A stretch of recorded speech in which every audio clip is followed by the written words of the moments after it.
Saya tidak ada masalah. Dibunuh alhamdulillah, dibui saya malah wiridan di penjara itu. Ya. Ini luar biasa. Ya. Saya kira memang itulah ya tipe orang yang yang sudah selesai dengan dunia ini. Ya.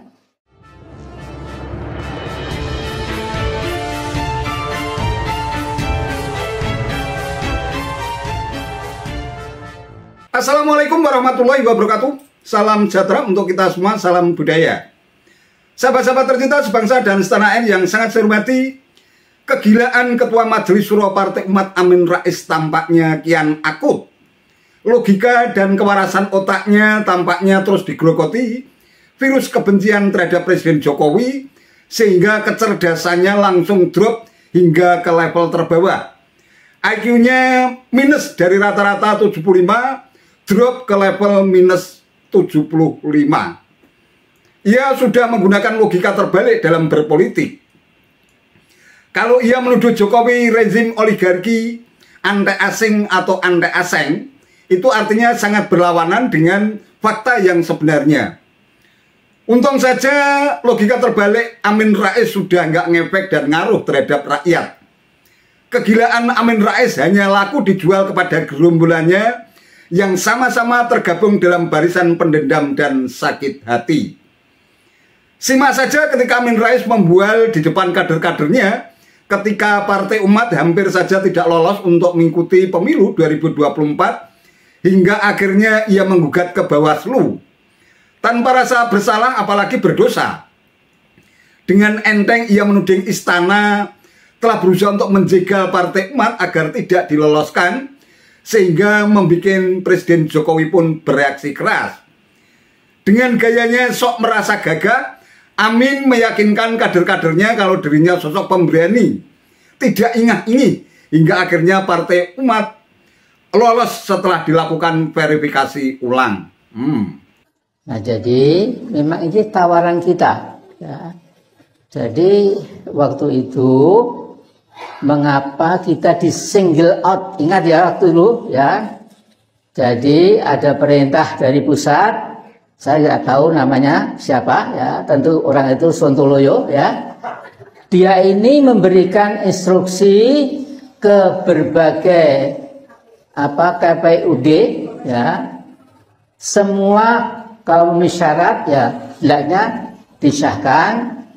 Tapi yang namanya Partai Umat itu walaupun memenuhi syarat harus dipersulit, nggak usah diloloskan. Waktu betul nggak diloloskan. Nah kemudian kita kan sejak kapan kita takut ya. Kemudian kita hentakan, kita tantang, akhirnya ya sudah diloloskan ya. Nah jadi memang keberanian itu penting. Kalau orang Islam nggak berani ingah-ingih ya. Ingah-ingih itu apa namanya? Ya ilah-ili apa itu ya. Ya itu nggak boleh ya. Orang Islam itu harus punya pendirian yang benar, yang berani, yang gagah begitu. Jadi kita pukul balik apapun ya. Dan terakhir ya, memang kita kelihatan kecil, bahkan mungkin diremehkan. It's okay, no problem ya.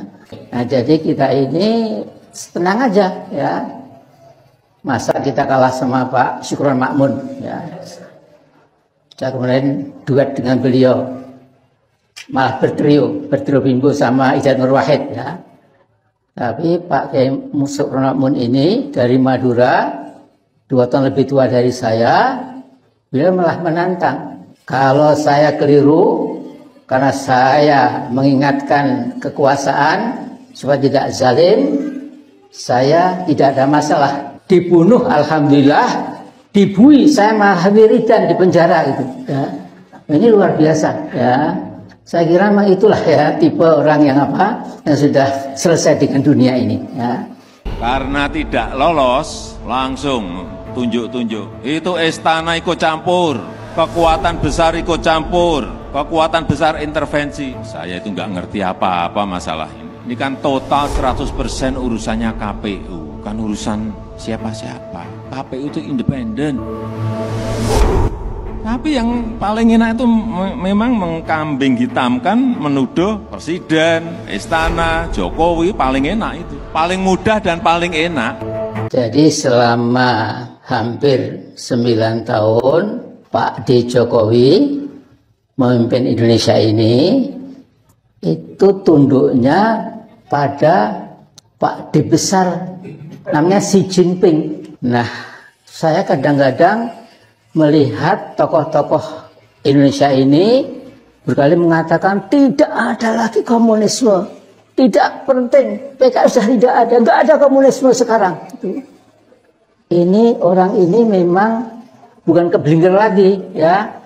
Memang nggak ada istilahnya, karena yang namanya RRC atau T Tiongkok, ya, itu presidennya adalah Sekjen Partai Komunis Cina. 2 tahun mendatang akan amat sangat penting. Kalau dengan cawe-cawenya, Mr. Cawe-cawe itu menjagokan jagonya pasti akan tunduk ke Xi Jinping, ya. Indonesia ini akan diansus, akan ditelan, ya, akan dicaplok oleh PKC, oleh Cina.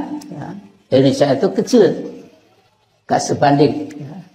Apalagi di Indonesia ini banyak orang-orang Tionghoa, teman-teman kita itu yang berdui kewarganegaraan, ya, double citizenship. Itu akan jadi agen yang sangat baik, ya, buat mereka untuk menjual, menyerahkan diri bangsa kita ini dengan kekayaan alamnya yang luar biasa itu ke haribaan Partai Komunis Cina. Jadi ini penting sekali, kita harus memahami.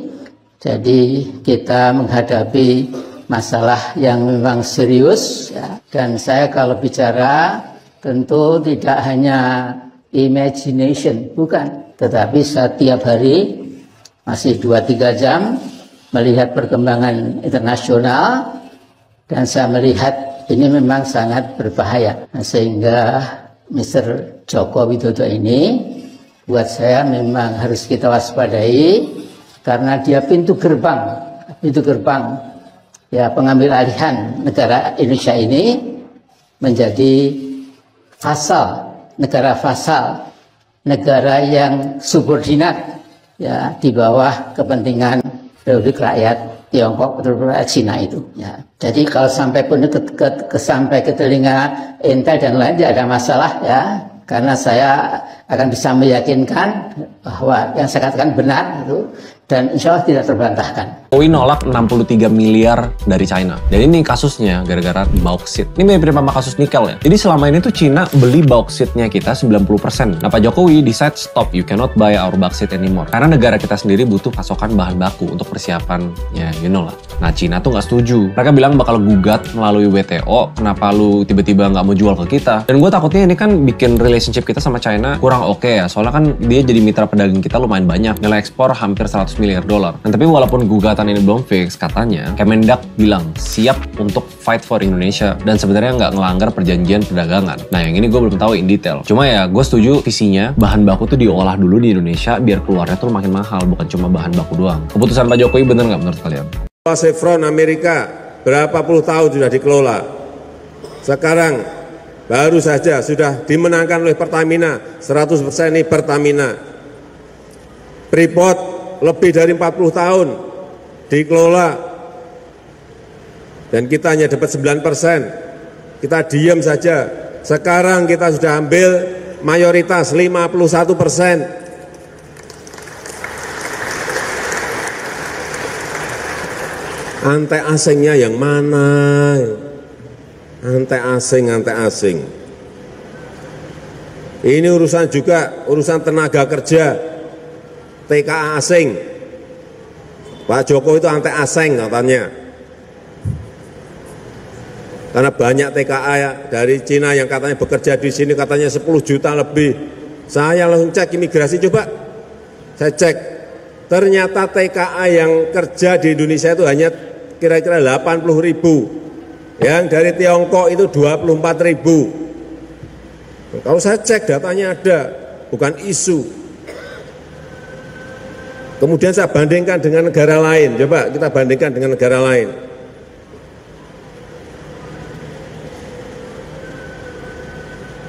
Ini tenaga kerja asing yang ada di Uni Emirat Arab. Berapa itu? 80%. Arab Saudi, tenaga kerja asingnya 33%. yang paling banyak dari Indonesia itu. Di Brunei 32%, kita ini 1% saja nggak ada. 1% saja nggak adanya, 0,03%. Oh, ributnya kayak diserbu. Nggak ada, nggak.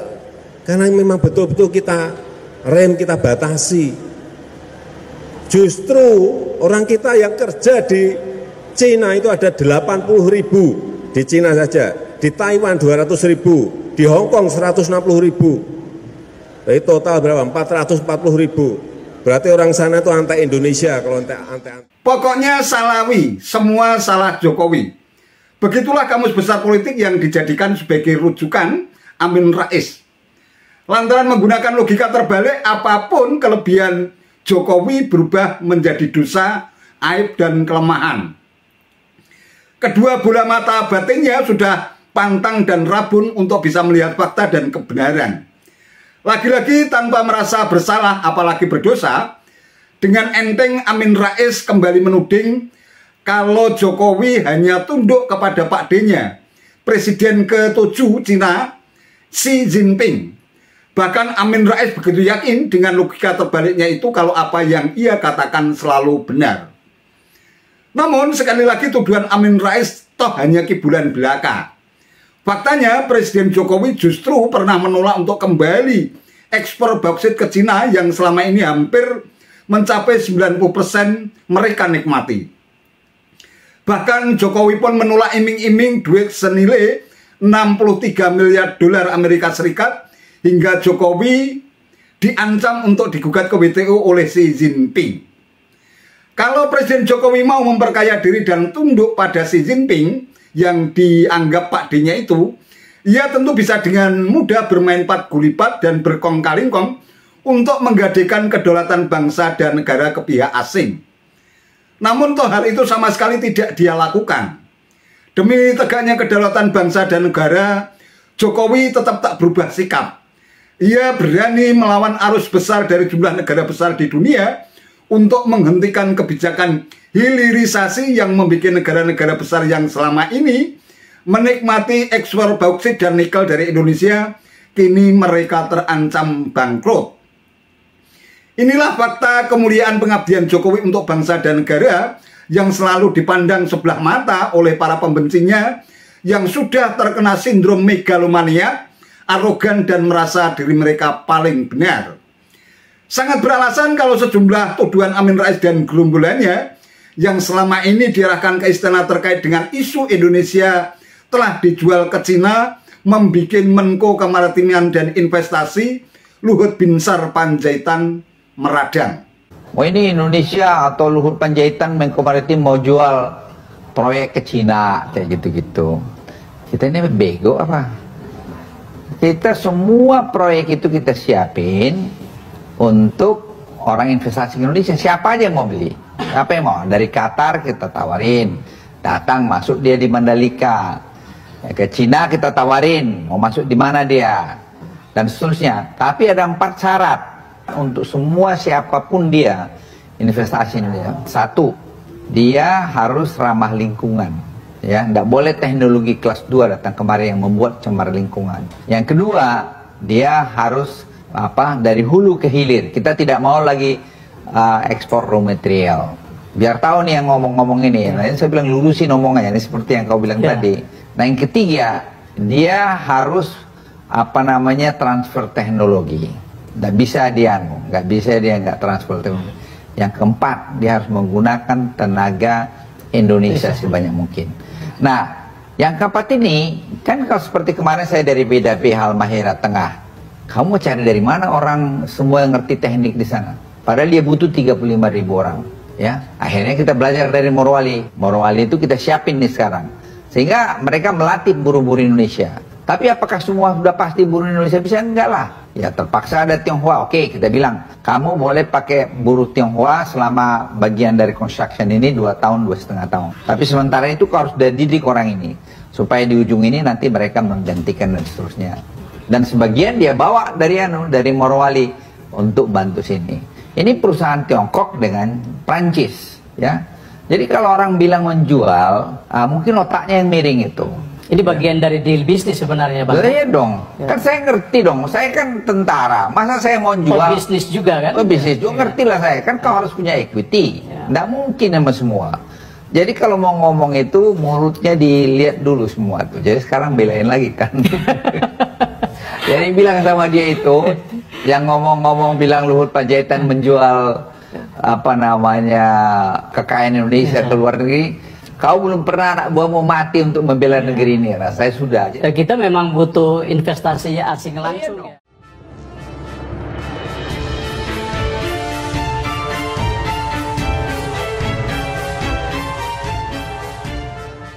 Sahabat-sahabat tercinta sebangsa dan setanah air yang sangat saya hormati, anggap saja semua tuduhan dan fitnah yang dilontarkan oleh Ketua Majelis Syuro Partai Umat Amin Rais sebagai lelucon dan parodi belaka.